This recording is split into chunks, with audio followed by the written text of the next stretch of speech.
Thank you for joining NACDL for this webinar in which we have a conversation with the U.S. Pardon Attorney Elizabeth Oyer.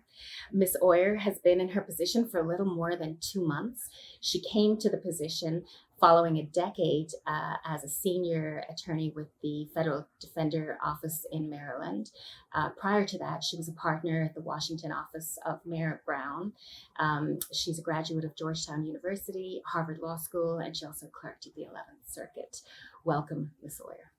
You're making yourself and your staff available to nonprofit organizations, advocacy groups involved in clemency across the country, both to talk to us and to hear from us. Can you give us some thinking behind that outreach initiative? Sure. Yeah. I believe that it's really important for all of the diverse stakeholders in the clemency process to have the opportunity to be heard. And I also believe that it's really important for myself and my staff to hear from those individuals and organizations who are our partners in the clemency process. And this is not just for show or a process that we're going through. It's really important that my staff and I are in a consistent and ongoing dialogue with the various stakeholders who are affected by incarceration. And I'm incredibly grateful that since I took this position a couple months ago, so many different organizations and individuals have been willing to meet with me and my staff and to invite us to attend their events and to start some really good partnerships. Have you been meeting with families of incarcerated? I think a lot of family members of incarcerated individuals are represented in the various organizations that we've been meeting with, and that's certainly a perspective that we're interested in and that I'm interested in. I mentioned in my introduction that you are a former federal public defender. Before I ask you how that informs your work, can you tell us a little bit about why you actually became an assistant federal public defender, especially after coming from a partnership at a law firm? Sure. Well, I think there are a number of different ways that I could answer that question. But what I'll say here is that I am extremely conscious of all of the opportunities that I have had in life that have made it very easy for me not to make the sorts of decisions that can land you in federal prison. When you grow up in a safe and loving home with food on the table and with parents who encourage you to study hard and pursue your dreams, it's easy not to sell drugs or engage in fraud. And I realized that the best and highest use of the gifts and opportunities that I've been given in life is as an advocate for my fellow citizens. And that was not a straight path for me, but eventually I figured that out. And once I became a public defender, I really felt like I had found my calling.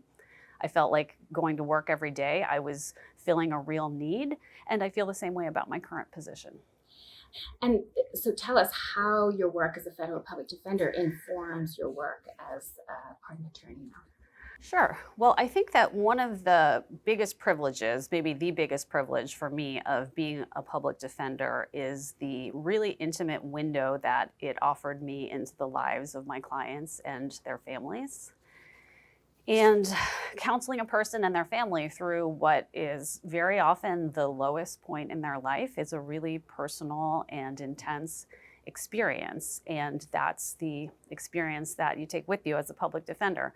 Over and over again, my clients taught me that people are so much more complicated and so much more human than what can be conveyed in a criminal indictment or in a plea agreement. Those sort of cold, hard documents just don't convey the stories and the lives lived and the people who underlie them. And now as the pardon attorney, I deal with the paper. I don't deal with the people anymore. But when I read a clemency petition, the stories jump out at me. It's not hard for me to see the humanity in a clemency petitioner who I've never actually met. And that's the result of my experience as a public defender. From your days as a federal public defender, are there cases that haunt you and that you wish you could get a second look for them? There are definitely those cases. There are quite a few of those cases. And one that stands out for me as an example is there's a client, I'll call him Martin. And Martin was a young man from a really warm and loving Jamaican family. He had this incredibly magnetic smile, which I can just picture in my mind when I think about him. And he was also a father. He had a son who was about the same age as my own son, as well as a new baby. And Martin also sold marijuana to support his family. And Martin was arrested and federally charged with a 10-year mandatory minimum quantity of marijuana and the threat of an 851 enhancement if he didn't plead guilty and cooperate with the government. So Martin was in pretrial detention for well over a year. And during this time, his son started acting out at school, and his son's mother was very worried about him. And one day she sent me by email a message that she had received from his son's teacher, a note that the teacher had found in his son's locker. And the note said, "Dear Dad, I miss you. I miss when you used to make me breakfast and take me to school. When are you coming home?" And that note just crushed me. It was just hard to read and hard to feel like I was responsible for bringing Martin home to his son. And at the end of the day, nothing I could do could persuade the prosecutor to budge off of the 10-year mandatory minimum. And Martin pled guilty, and he was sentenced to 10 years, and he's still serving that sentence today. And I feel like I failed Martin and I failed his son, and I think about that a lot. And I guess it would be fair to say during your time as a federal public defender that you saw the disparities, the bone-crushing sentences meted out during the drug wars. Are these experiences that you bring with you as a pardon attorney now? Absolutely. I have a fundamentally optimistic view of humanity, and maybe all public defenders do. I believe in bad decisions, but not bad people. And I believe in redemption and second chances. And sometimes our sentencing laws really don't allow a lot of room for that. And in my view, that's where clemency can come in. I think you've already really answered this already, but what motivated you to accept this offer to be U.S. pardon attorney, given the backlog of 17,000 cases? Many might have balked at this request to serve. So I spent the last 10 years mostly walking people into lengthy prison sentences, and that is a very heavy job.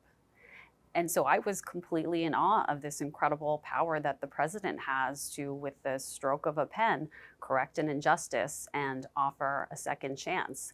And I know that those 17,500 cases that are open in my office right now are all people just like my former clients who are relying on the clemency process. And I wanted to take on this job so that I could help to make the process work for those people. We've talked about your background as a federal public defender. Can you give us a little insight into the background of the staff in your office? Yeah, so I'd really like to debunk the myth that we are an office full of prosecutors who are looking for ways to keep people in prison.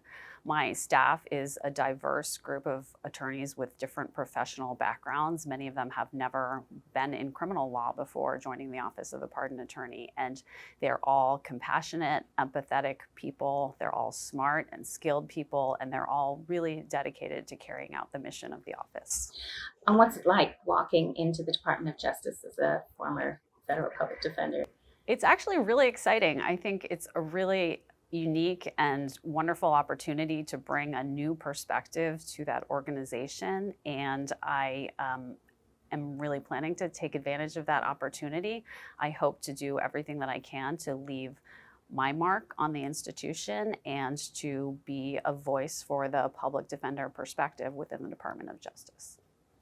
So, Ms. Oyer, turning now to the daunting task ahead of you, currently over 14,000 requests for sentence reduction from prisoners, also known as commutations, and almost 3,500 individuals seeking federal pardons of their federal convictions. What's your game plan for addressing this?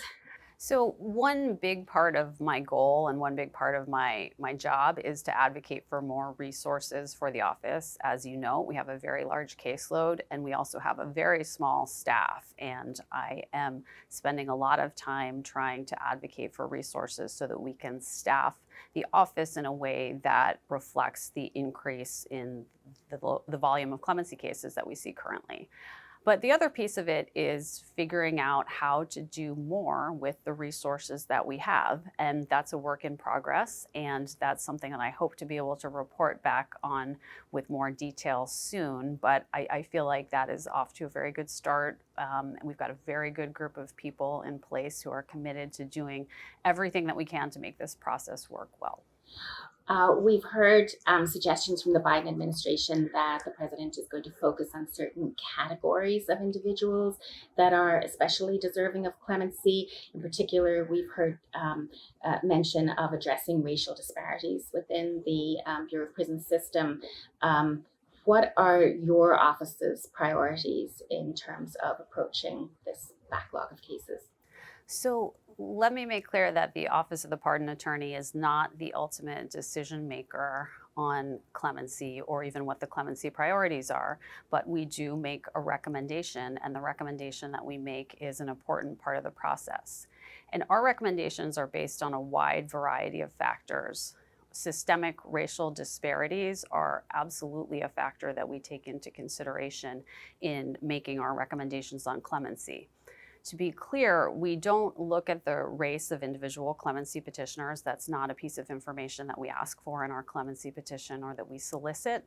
But we do, of course, consider all of the data from the Sentencing Commission and other sources that shows systemic racial disparities that are baked into certain sentencing laws and practices. For example, the crack cocaine laws, which are the subject of a proposed reform under the Equal Act. The career offender guidelines, especially in cases involving drug predicates, are another example of that, and really mandatory minimum sentences across the board in drug cases. All of those are sentencing laws that reflect or cause some systemic racial disparity, and ameliorating that disparity is absolutely an important goal of the office in considering the cases that we push forward for clemency recommendations. NACDL has two dedicated clemency projects, one addressing cases that involve a trial penalty and another addressing cases involving cannabis. We also have a large compassionate release program that we do with FAM, which addresses individuals with medical issues. And in addition, we have a first step compassionate release program or sentence reduction program that addresses excessive sentences that would be lower today, like the ones you just mentioned involving mandatory minimums and recidivist enhancements, changes in career offender guidelines, etc. Are these specific categories that I just mentioned ones that your office is also prioritizing or looking at? These are all things that we're looking at, and these are priorities that we've heard from a lot of different organizations and stakeholders that we've engaged with. The trial penalty is a big one that crosses a lot of different categories. Almost every case that we see which involves an incredibly steep mandatory minimum penalty in a drug case is the product of mandatory sentencing enhancements that were imposed after trial. So the trial penalty piece of it is a factor that we see in a wide variety of cases crossing many different categories. And all of those things that you mentioned are things that we are looking at. Ms. Oyer, you probably did some due diligence coming in, looking at the types of cases that you might be facing. How did your research and expectations match the reality that you met on the ground? Well, honestly, I'm still trying to get my arms around everything that's in our pool of nearly 18,000 cases. I'm trying to dive into it myself as much as possible so that I have the best possible understanding of the lay of the land, so to speak. But one of the things that has struck me at this point is the geographic disparities in certain sentencing practices.